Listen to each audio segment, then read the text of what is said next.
Arts, music fans mark 50 years since Jim Morrison's death. The End people gather by the grave of the Doors frontman Jim Morrison to commemorate the 50th anniversary of his death at the Pere Lachaise cemetery in Paris on Saturday.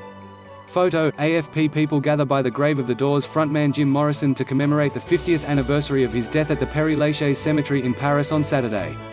Photo, AFPRockers old and young cried, shared a drink and perhaps even a joint in a stylishly overgrown cemetery in Paris on Saturday, marking 50 years since the death of 1960s icon Jim Morrison. Dozens of fans of the frontman of psychedelic rock band The Doors, who decamped to the French capital in early 1971 and died shortly afterwards of a heart attack, flocked to his grave in an overcrowded corner of Pere Lachaise cemetery.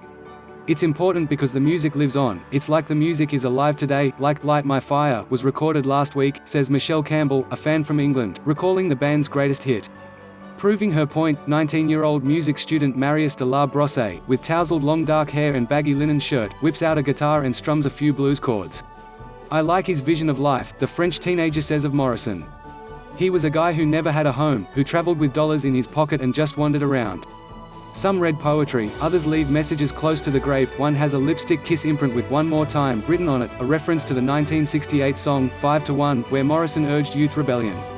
But this is not the 1960s and reminders of modernity are scattered throughout. Certain fans mooch around with selfie sticks and many wore the now ubiquitous face masks to protect against the coronavirus. Old rockers never did. Restrictions put in place to combat the spread of the virus meant many fans could not make it.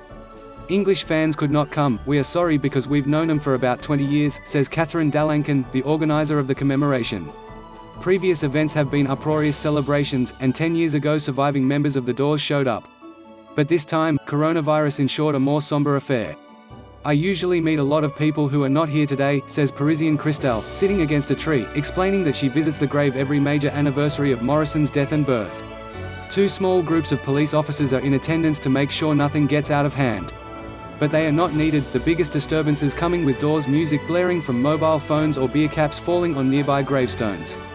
But die-hard fans are not disheartened. Fred Verheiden, in his 70s, has made it to the grave from the Netherlands.